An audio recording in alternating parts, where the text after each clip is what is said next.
Mike Larson here with an urgent update for Thursday, September 9th. This morning, we learned that 451,000 Americans filed for unemployment benefits last week.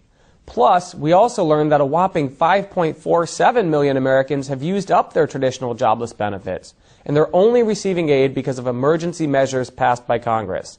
Sector employers added only 119,000 jobs last month. That is way lower than expected. Good morning. Okay, in the last 3 weeks, almost all of the indicators have pointed the economy to head south. Job creation cut in half, new home prices down, cash in your pocket down, rate of growth for the overall economy down. And now we have this private sector report, which is extremely disappointing. Only 119,000 jobs last month. That cuts the private sector job creation rate almost in half from the month before. It confirms the view that the economy is now headed in a weaker direction all over again. So you think we're going backwards then? It looks like it. We had a rate of growth of 3% at the end of last year. Now all the indicators say that that rate of growth has not been maintained, and we're weakening. We're heading south. We're going down. They've helped the state weather the recession, and now they are facing joblessness. New Hampshire Employment Security confirmed Friday that it is laying off 53 full-time and 19 part-time workers.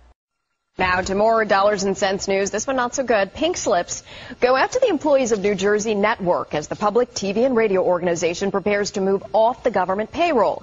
Governor Chris Christie says New Jersey cannot afford to operate the network and cut it from the state's new budget. NBC 10's Monique Braxton live in Trenton, where she was able to talk to the staff. Monique, what are they saying? Were they prepared at all for this?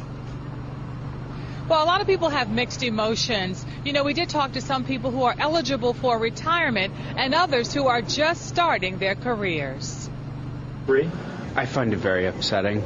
You know, it's been rumored for a while now. It's upsetting that, you know, it is my first job out of college. Adam Goldberg is one of 130 employees of New Jersey Network, or NJN, that have received layoff notices. The state employees are being told their jobs will no longer exist at the end of the year. A hostile environment for job creation in our economy, and that's why, frankly, it adds a sense of urgency in terms of this year's election to be able to turn things around, because the only thing that's going to change it are changing the policies, and that means changing the person in the White House. Friday's numbers were very far from where we want them to be, where the president wants them to be.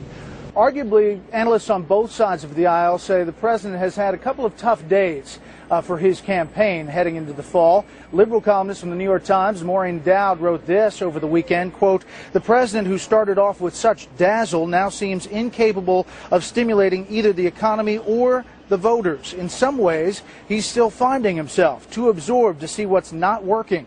But the White House is a very hard place to go on a vision quest, especially with a storm brewing."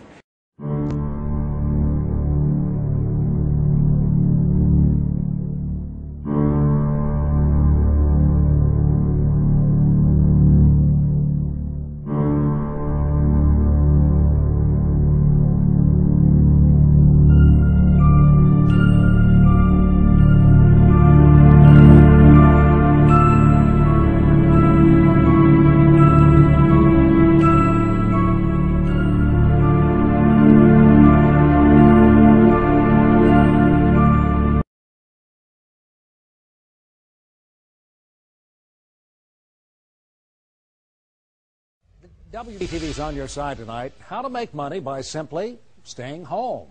Well, the offer sounds so tempting. Make big money working from the comfort of your own living room.